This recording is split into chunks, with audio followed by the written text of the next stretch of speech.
welcome everybody back to our page, and it is Patriots of the American Republic with our second episode. I'm here with Saul, my brother, and Saul, go ahead and say hi to the public. Hello, everyone. Happy to be here with you and with Carlos. It's going to be a great second episode.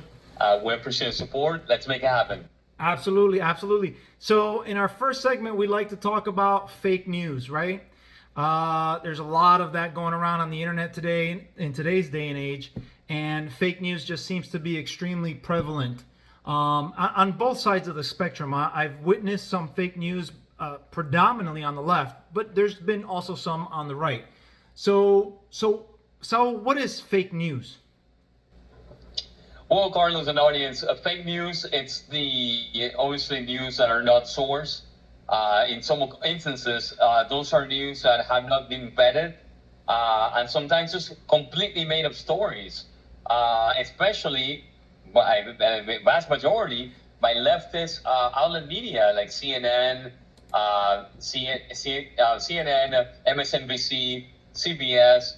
As you know, Carlos, and you audience, CNN has gotten caught many times lying and just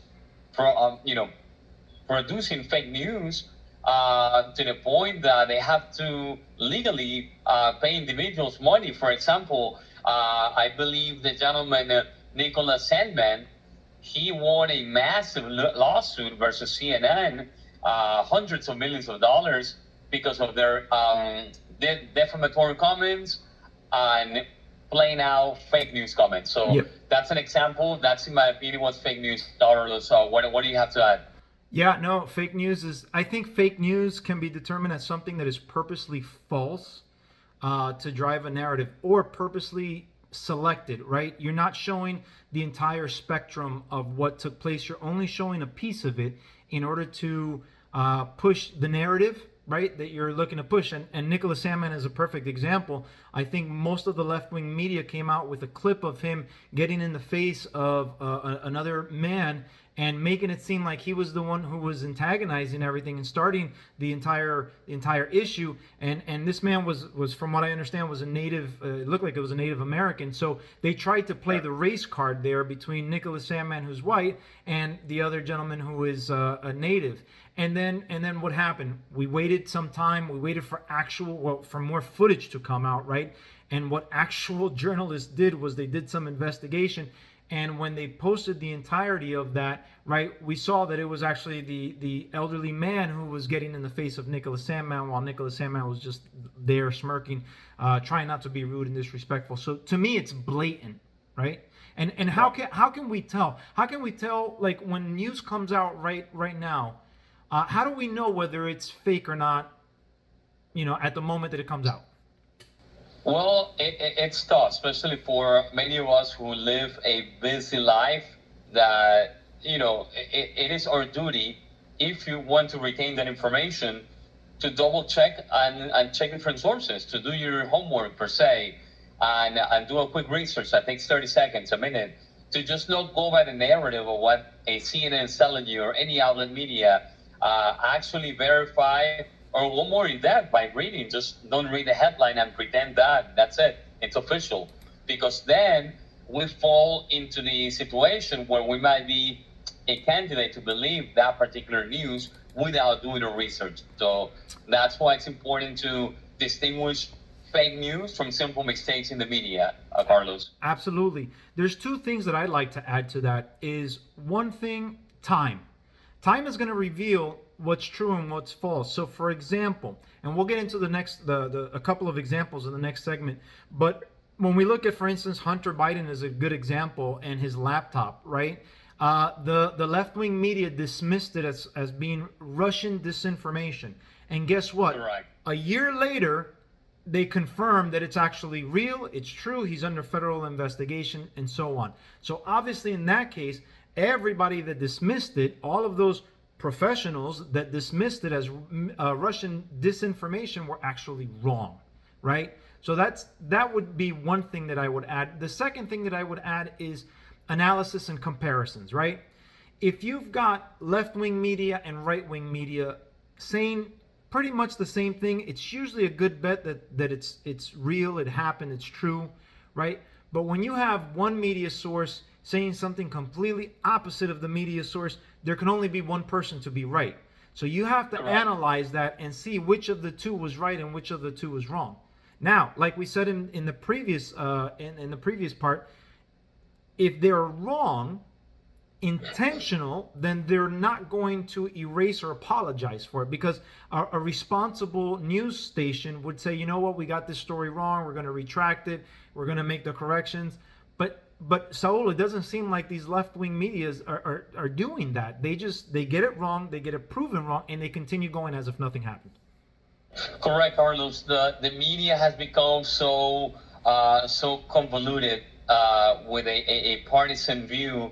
So this radical Marxist left-wing medias, they make mistakes, and they purposely, my opinion, they put those fake news out there, and they don't retract themselves. No. There's no accountability. There's not original journalism like there used to be in the past. Correct. So that's a danger that we fall in, and people fall in believing some of this news that might not be accurate by the media. A clear example, Carlos, as we go back 2 summers ago in the riots of 2020, or quote unquote the peaceful protests of 2020 by BLM and Antifa, where they destroyed more than $2 billion across the country in damages. You had CNN literally in one video. They had a reporter that behind the building was burning, people were rioting, it was a complete chaos, and they had the audacity to put in the headlines on the bottom to say that that was a mostly peaceful protest. Yep. I mean, what level have we fallen into with not relaying the truth because they want to cover their narrative? It's absolutely sickening, in my opinion. Absolutely. Let's take a pause right there, because we're actually getting into our next segment, our next section, which is examples. And what I'd like to do is I'd like to show you a video of the Russian disinformation from the left-wing media. Serious questions tonight about whether the Russians are using Rudy Giuliani to interfere in the U.S. presidential election. We do know that it's a very active Russian campaign. That's according to the U.S. intelligence community, and that Rudy Giuliani already had open contact with a person that the U.S. has called an agent for the Kremlin. This is a, quote, Russian disinformation operation. Intelligence officials believe Giuliani may have been used as a tool to feed Russian misinformation to the president. U.S. authorities are seeing if those emails we just talked about are connected to an ongoing Russian disinformation effort. Every intelligence professional I've been talking to, Mika, says this is a Russian intelligence disinformation campaign. That is Russian disinformation, misinformation. It is so obviously a Russian operation. The information found on the laptop may be part of a Russian disinformation campaign. A Russian disinformation effort. Very massive disinformation campaign. Rudy Giuliani was not fed passively Russian disinformation. He ordered it off the menu. Who do you think is behind this? Well, the Russians would be my number one guess. Wow. Well, Carlos, it looks like the word of the day is Russian disinformation. Yeah, and it's you know, it's like what other people say. I've heard Tucker say it. I've heard Sean Hannity say it. Many others, that it's like an echo chamber. What one says, the others repeat, and so they're all in sync and all in line with, again, pushing whatever narrative they come up with.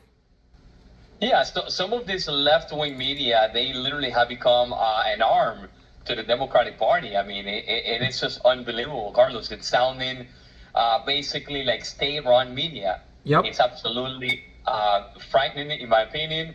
And also, it is as if those talking points are given to them at a massive scale to them, to those left media, and they're regurgitated back and forth. Incredible. Absolutely, absolutely. And as we can see here, the New York Times, which is massively left, and the failing New York Times, right?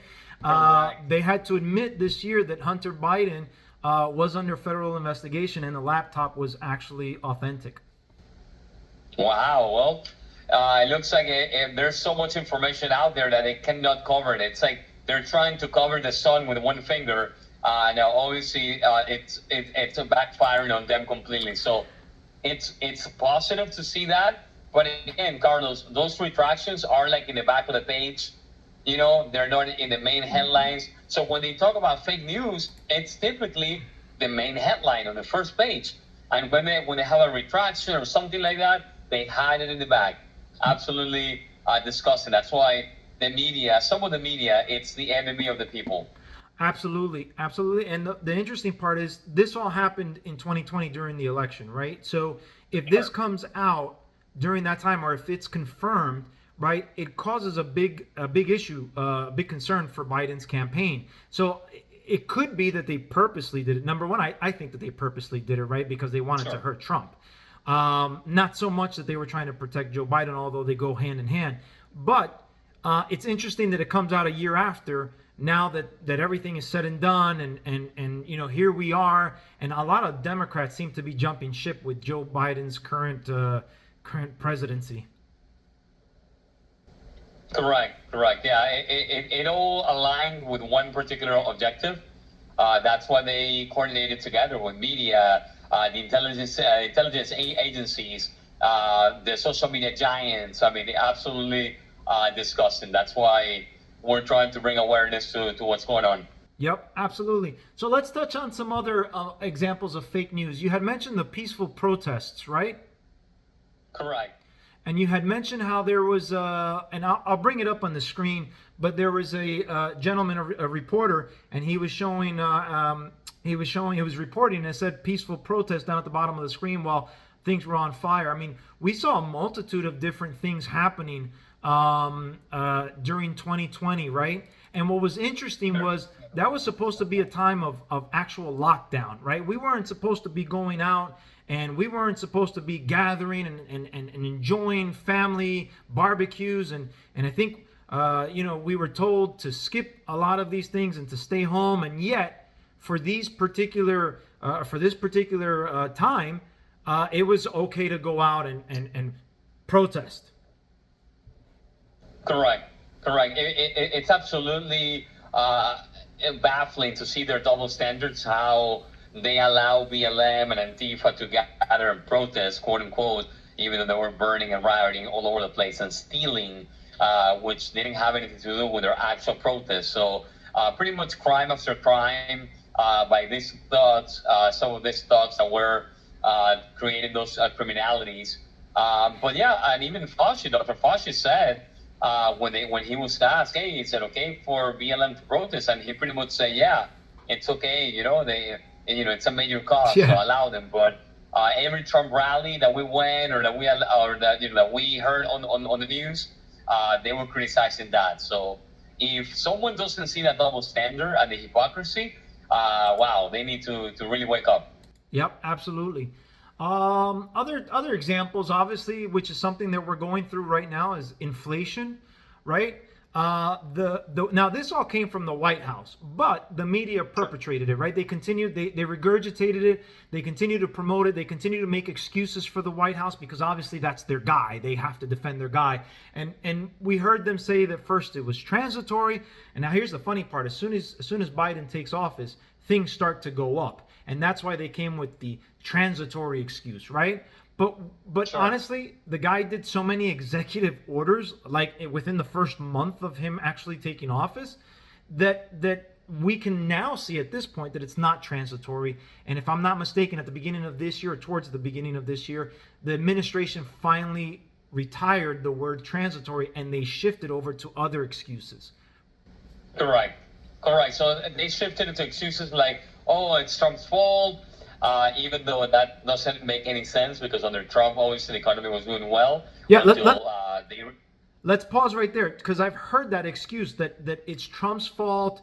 The tax breaks that he did way back when are what's causing this, and so on and so forth. And it's just a bunch of nonsense, because you really think that this man who ran a hard campaign to be reelected is going to damage the economy, to damage himself? I mean, every president runs on two things. There's the strongest point, right, is protection of the country, and then how strong the economy is. So you really think he's going to tank his own second term?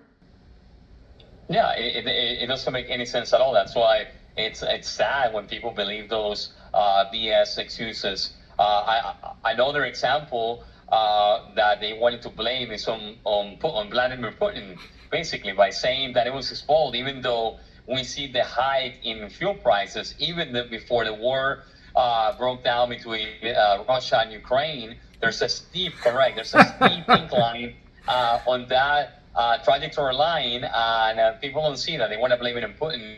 But an interesting part is that even in Mexico right now, the fuel is actually cheaper than in the U.S. So Tucker Carlson was mentioning that some Californians are driving across the border to fill up their tanks and then come back to California, or how I like to call it, and you too, Carlos, California. Yeah. No, that's very true. It seems like Putin is the left's scapegoat.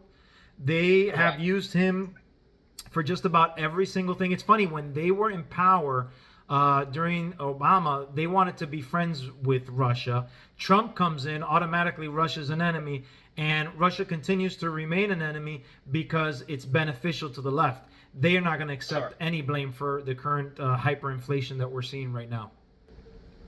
Oh, most certainly, Carlos. Especially, and I will discuss this further on another segment, but the Biden crime family, they have a lot of ties that go deep down the rabbit hole when it comes to Ukraine. If you think about it, that video where Biden, it's on video saying the quid pro quo, if you don't fire the prosecutor, we're not going to give you the billion.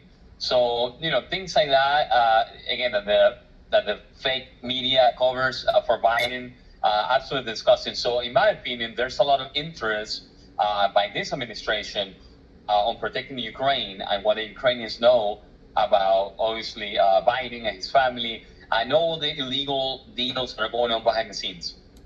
Yep, absolutely. The other thing that, aside from Putin's being Putin's fault, Putin's price hike, is corporate greed. This is another one that doesn't make sense to me because of the fact that, what are you going to tell me, that corporate greed didn't exist prior to Joe Biden? How did corporate greed just suddenly pause for 4 years while Trump was in office, and now corporate greed is starting all over again? That's just another baloney excuse from the White House, and supported by these fake news media respondents. Oh, absolutely, Carlos. I mean, the fact that they say, no, now that Biden's in power, the big oil or the big meat, companies or big energy, they're all of a sudden being greedy. I mean, it doesn't make any sense. No. And again, going back to the point, some of the leftist Democrats that believe these lame excuses, they need to do better research. They need to educate themselves better. Yep. Some of these are things that make any sense. So you have to take a logical approach, do more research, and see that what they're telling you is absolutely BS. Absolutely. Here's the funny part. We tend to not trust people that lie to us. We try to dismiss or disown and really keep at distance people who lie to us. But yeah, when it comes to the media, these folks, they keep going back to the same media source and the same media source and the same media source, despite the multiple lies, right? And even if you don't believe that they're lies, okay, well, they were clearly wrong articles. They reported on the news incorrectly, and so that should give you an inkling to say, wow, these people are unreliable. I completely agree. It should be a red flag saying, hey, they're not providing me the correct news, and they're having to retract, or they have lawsuits against them because of defamation and fake news. So even if they're going to continue being a fan of CNN, a fan of CNBC, CBS, MSNBC, at least do more research or go to other sites and get another perspective. Don't just buy what they're spewing out there. Yep. That's my friendly advice, and I'm sure your advice as well, Carlos. No, absolutely. And here's the interesting part is that, this administration won't take fault. And honestly, I'm not going to blame him, because I think every administration is going to do that. I think as people in general, we just like to shift blame on somebody else. So I don't ever expect them to come out with the truth. What I do expect is, or what I would like to see, is for people to say, you know what? It's really not what these people are saying, and not being brainwashed by the media. Like, challenge the media when they don't make sense, right? Correct.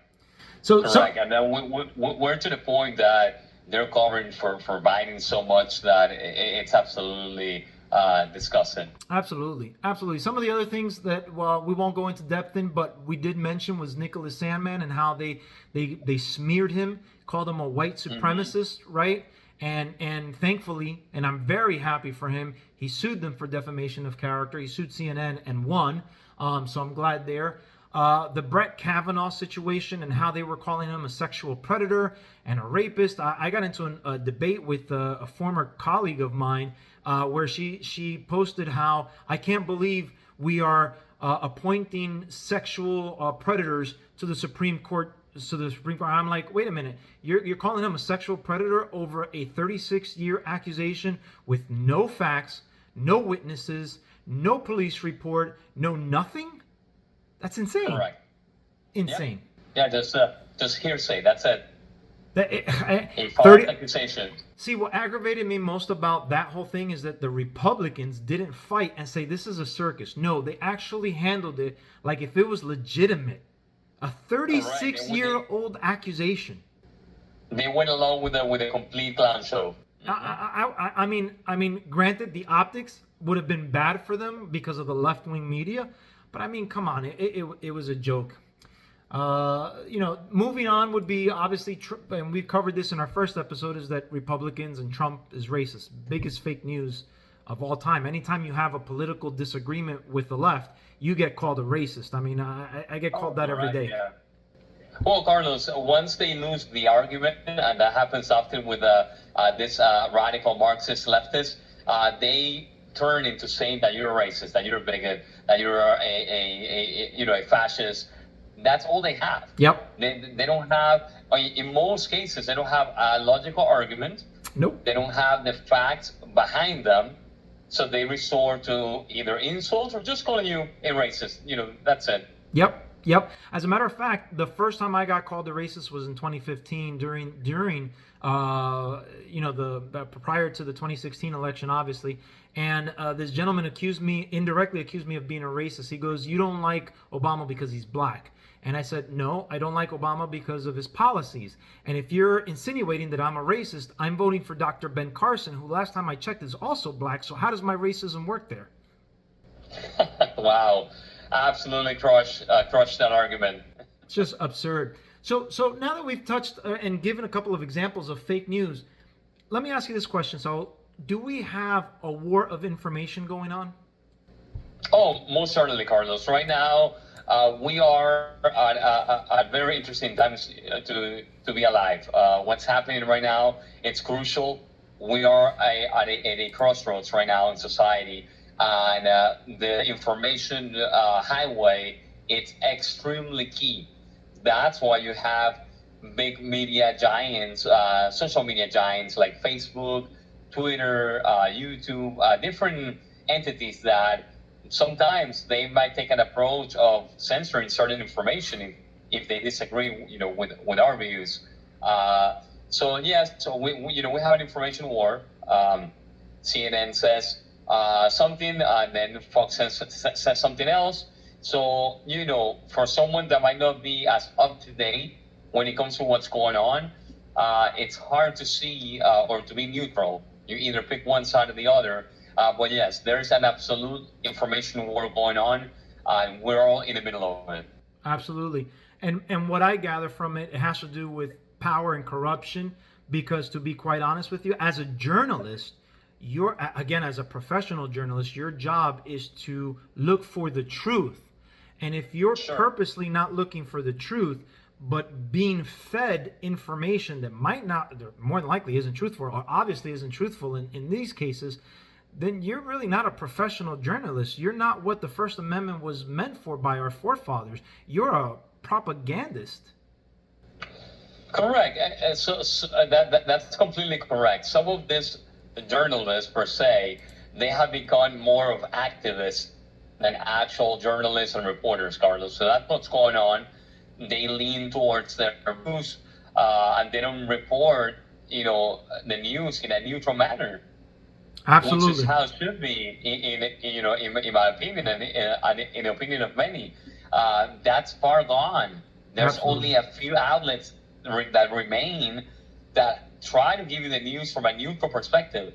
Yep, Absolutely. So listen, as we close out this segment, it's really important, I think, that the audience does a couple of different things that we actually talked about. Number one, verify the sources where you're getting it, right? Look for sources that have been right a lot more than wrong, right? Look for time. Time will reveal the truth. And when that truth comes out, you got to reflect and go, wow, I bought into that, or yeah, I believe that. Why did I believe that? And should I keep believing the people that I got this from, right? Correct. Correct, yeah. And you know, it just boils down to the fact that most of the media cannot be trusted, Carlos. Absolutely. They are biased, you know, most of them right now versus a balanced approach, which it's how it's supposed to be for reporters. Right now, you have channels like CNN, MSNBC, CBS, and many more that, in my opinion, in my personal opinion, they are protecting and wanting to protect the Democratic Party. They protect China, just like Hollywood does. If China doesn't like something that Hollywood is going to present in their movies, they shut it down immediately. Absolutely. So they abide by China, just like the NBA, just like players like LeBron James, who are complete sellouts to China. So it's not about journalism. You're right, Carlos. It becomes about propaganda at that point.